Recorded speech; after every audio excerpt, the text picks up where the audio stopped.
প্রধানমন্ত্রী তারেক রহমানের সঙ্গে প্রথমবার বৈঠক করেছেন বাংলাদেশে নিযুক্ত ভারতের হাইকমিশনার দীনেশ ত্রিবেদী। বেলা 11টায় সচিবালয়ে প্রধানমন্ত্রীর কার্যনির্বাহী দপ্তরে এ বৈঠক অনুষ্ঠিত হয়।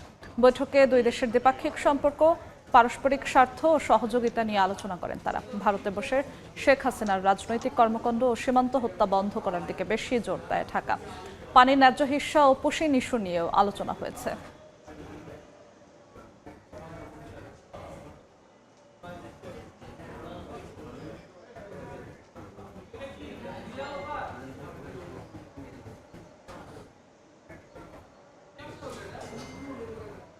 প্রধানমন্ত্রী তারেক রহমানের সঙ্গে সৌজন্য সাক্ষাৎ করছেন ঢাকায় নিযুক্ত ভারতের হাইকমিশনার দীনেশ ত্রিবেদী। এই মুহূর্তে সচিবালয়ে আছেন সহকর্মী হাসান ওয়ালি।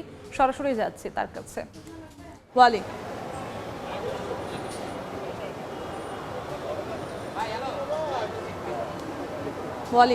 প্রায় ঘণ্টাব্যাপী বৈঠক অনুষ্ঠিত হয়েছে প্রধানমন্ত্রী তারেক রহমানের সঙ্গে ভারতীয় হাই কমিশনার, এবং একটু আগেই তিনি সচিবালয় ত্যাগ করেছেন।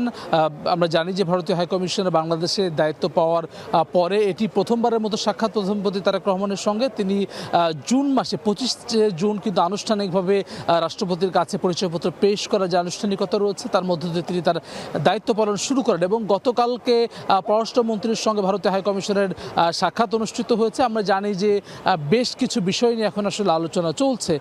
এর মধ্যে ভারতে অবস্থানরত বাংলাদেশের পতিত সরকার প্রধান শেখ হাসিনা তিনি ভার্চুয়ালি সংবাদ সম্মেলন করেছেন। সেই সংবাদ সম্মেলনকে কেন্দ্র করে বাংলাদেশের পক্ষ থেকে কিন্তু আসলে কড়া বার্তা দেওয়া হয়েছে, প্রতিবাদ জানানো হয়েছে। এর সঙ্গেও ভারতের সীমান্তে হত্যা, বাংলাদেশি হত্যা সহ পানির ন্যায্য হিস্যা সহ বেশ কিছু বিষয় নিয়ে কিন্তু বেশ কিছুদিন ধরে আলোচনা চলছে জোরে সোরে। সেসব বিষয় নিয়ে বৈঠকে আলোচনা হতে পারে, কিন্তু তেমনটি কিন্তু আমরা জানতে পেরেছি। পররাষ্ট্র মন্ত্রণালয় পররাষ্ট্রমন্ত্রীর আনুষ্ঠানিকভাবে বৈঠক ব্রিফিং করার কথা রয়েছে, সেখানে কিন্তু এই বৈঠক নিয়ে তিনি আসলে জানাবেন সাংবাদিকদের। সচিবালয় থেকে যুক্ত হয়েছিলেন সহকর্মী হাসান ওয়ালি।